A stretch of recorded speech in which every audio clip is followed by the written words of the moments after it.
अस्सलामु अलैकुम वरहमतुल्लाहि वबरकातुह। मेरे मुहतरम और मेरे मुअज़्ज़ज़ सामीईन, मैं आज आप हजरात के सामने ईद उल फित्र की नियत और ईद उल फित्र की नमाज किस तरीके से पढ़ी जाए और इसका सुन्नत तरीका क्या है ईद उल फित्र के दिन का, ये थोड़ी सी वजाहत के साथ मैं आपके सामने पेश करने की कोशिश कर रहा हूँ। दुआ करें कि अल्लाह हमको कुरान और हदीस की रोशनी में सही बात कहने की और हम सब को उस पर अमल करने की तौफीक अता फरमाए। मेरे मुहतरम और मेरे मुअज़्ज़ज़ दोस्तों, सबसे पहले मैं आप हजरात को ईद उल फित्र की नियत में बता रहा हूँ। पहली बात तो ये याद रखें कि ईद उल फित्र की जो नियत है, नियत असल में दिल के इरादे का नाम है।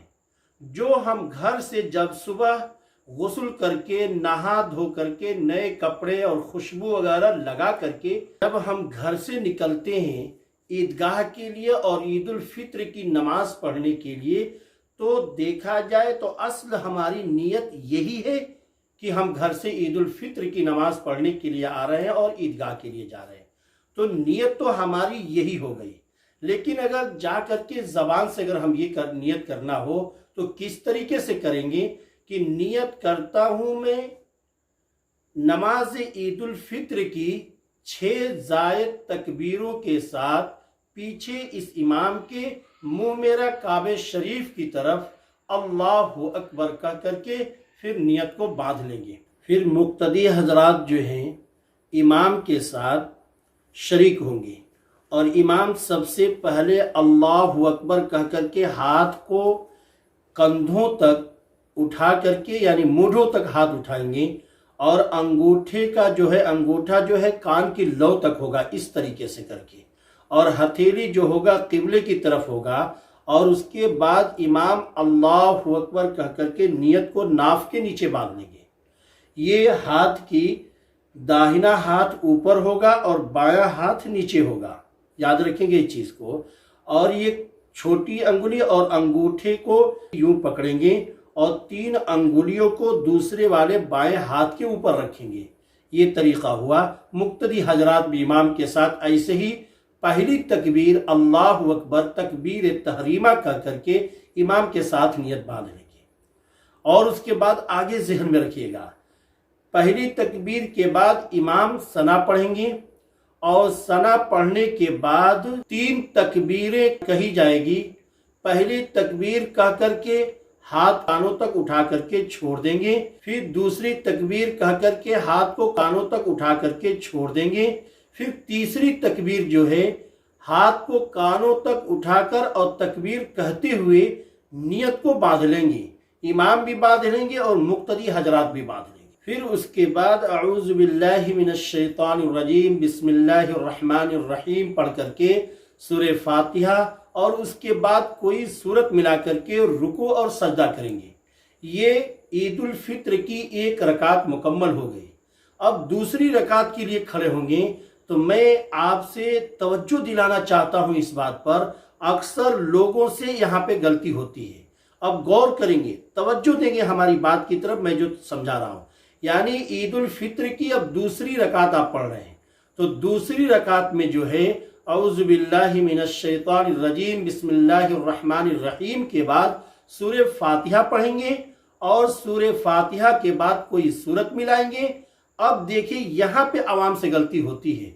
अक्सर लोग सूरत मिलाने के बाद अल्लाहु अकबर जैसे ही इमाम कहता है रुकू में चले जाते हैं, ये यहाँ पे गलती होती है।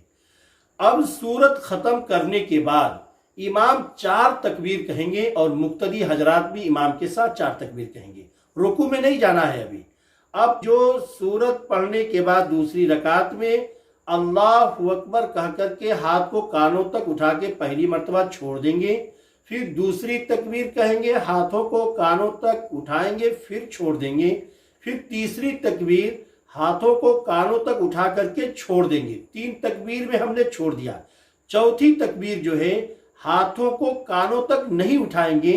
चौथी तकबीर कहते हुए हम रुकू में चले जाएंगे और रुकू में जाकर के जो रुकू की तस्बीह है सुबहान रब्बियल अजीम पढ़ करके खड़े होंगे اور پھر اس کے بعد سجدے میں جا کر کے سبحان ربی العالی جو سجدے کی تسبیح ہے اس کو پڑھیں گے، اور پڑھ کر کے التحیات، درود شریف، دعائے معصورہ پڑھ کر کے سلام دائیں طرف اور بائیں طرف پھیر دیں گے۔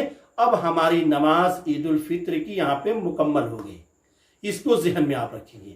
اب اس کے بعد آپ کو معلوم ہے خطبے کا سننا جو ہے واجب ہے۔ بہت سے مقتدیوں کو دیکھا ہے جیسے ہی نماز ختم ہوتی ہے بغیر خطبہ سنے ہوئے باہر نکل جاتے ہیں۔ یہ شریعت کے بھی خلاف ہے، سنت کے بھی خلاف ہے، اور نبی کے طریقے کے بھی خلاف ہے۔ آپ اس کے بعد خاموشی کے ساتھ امام خطبہ پڑھے گا، اس خطبے کو سنیں گے، اور پھر اس کے بعد اپنے گھروں کو واپس ہوں گے۔ یہ نماز عید الفطر کا طریقہ ہوا، اور اسی طریقے پر ہم لوگ پڑھنے کی کوشش کریں گے۔ دوسری چیز ایک اور یاد رکھیے گا، عید الفطر کے مستحبات میں سے، یعنی عید الفطر کی نماز کے مستحبات میں سے یہ ہے کہ عید کے دن صبح سویرے اٹھنا، غسل کرنا، مسواک کرنا، اور جہاں تک کوشش ہو، جہاں تک آپ کو میسر ہو، اچھے کپڑے پہننا، خوشبو لگانا، نماز میں جانے سے پہلے کوئی میٹھی چیز کھانا، یہ سنت ہے۔ عیدگاہ جاتے ہوئے ایک راستے سے جائیں اور دوسرے راستے سے آئیں تو راستے میں جاتے ہوئے آہستہ سے یہ تکبیر کہتے ہوئے جائیں، اللہ اکبر، اللہ اکبر، لا الہ الا اللہ، واللہ اکبر، اللہ اکبر، وللہ الحمد۔ یہ وہ طریقہ ہوا جو عید الفطر کے نماز کے لیے ہم جو جا رہے ہیں عیدگاہ کے اندر، یہ اس کا طریقہ ہے۔ اگر اس طریقے پہ پڑھیں گے تو انشاءاللہ ہماری نماز جو ہے سنت کے مطابق ہوگی، نبی کی طریقے کے مطابق ہوگی، اور اللہ اور اللہ کے رسول کے موافق ہوگی، تو انشاءاللہ اللہ اسے قبول بھی فرمائے گا۔ دعا کریں کہ اللہ ہم سب کو عمل کرنے کی توفیق عطا فرمائے۔